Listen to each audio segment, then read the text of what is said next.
প্রায় ৩ বছর ধরে চলমান রাশিয়া ইউক্রেন যুদ্ধের ফ্রন্ট লাইনে এখন অত্যন্ত স্পর্শকাতর পরিস্থিতি বিরাজ করছে। গত নভেম্বরের শুরুতে কুর্স্ক অঞ্চলে উত্তর কোরিয়ার সৈন্যদের মোতায়েনের তথ্য পায় ইউক্রেন। এরপর থেকে কোরিয়ার সৈন্যদের সঙ্গে ইউক্রেনের সামরিক বাহিনীর সীমিত লড়াই চলছে। পরে এই সৈন্যদের ব্যবহার করে ইউক্রেনীয় বাহিনীর বিরুদ্ধে স্থল অভিযান শুরু করে ক্ষমতাধর দেশ রাশিয়া। সম্প্রতি জানা গেছে, রাশিয়ার কুর্স্ক অঞ্চলে হামলা চালিয়ে উত্তর কোরিয়ার অন্তত অর্ধশত সৈন্যকে হত্যা করা হয়েছে বলে দাবি করেছে ইউক্রেন। 17 ডিসেম্বর মঙ্গলবার ইউক্রেনের সামরিক বাহিনীর স্পেশাল ফোর্স 3 দিনের লড়াইয়ে ওই সৈন্যদের হত্যার দাবি করেছে।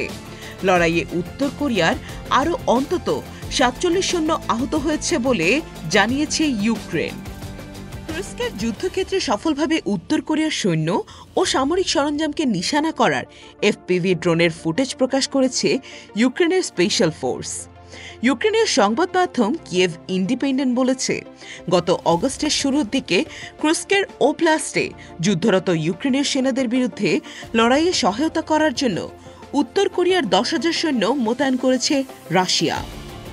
ইউক্রেনের স্পেশাল অপারেশন ফোর্স ফেসবুকে দেওয়া এক পোস্টে বলেছে, প্রিন্স ইজিয়াস্লাভ মস্তিসলাভিচের 8ম স্পেশাল ফোর্স রেজিমেন্টের সৈন্যরা রাশিয়ার কুর্স্কের ওব্লাস্টে উত্তর কোরিয়ার সৈন্যদের জন্য উষ্ণ অভ্যন্তরার আয়োজন করেছিল।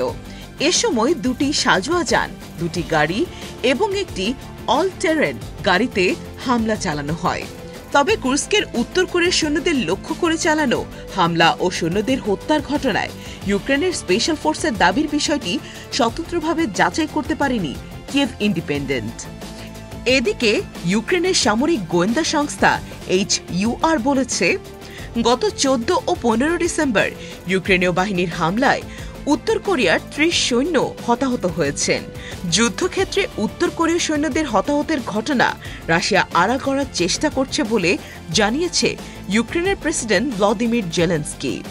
এই কারণে উত্তর কোরিয়ার সৈন্য ও সামরিক যানবাহনের ক্ষয়ক্ষতির পূর্ণাঙ্গ পরিসংখ্যান পাওয়া কঠিন হতে পারে বলে মন্তব্য করেছেন তিনি। এর আগে সোমবার পেন্টাগনের মুখপাত্র মেজর জেনারেল প্যাট্রিক রাইডার কুর্স্কের ওব্লাস্টে উত্তর কোরিয়ার সৈন্যরা রুশ সৈন্যদের সঙ্গে ইউক্রেনীয় বাহিনীর বিরুদ্ধে যুদ্ধে অংশ নিয়েছে বলে নিশ্চিত করেন।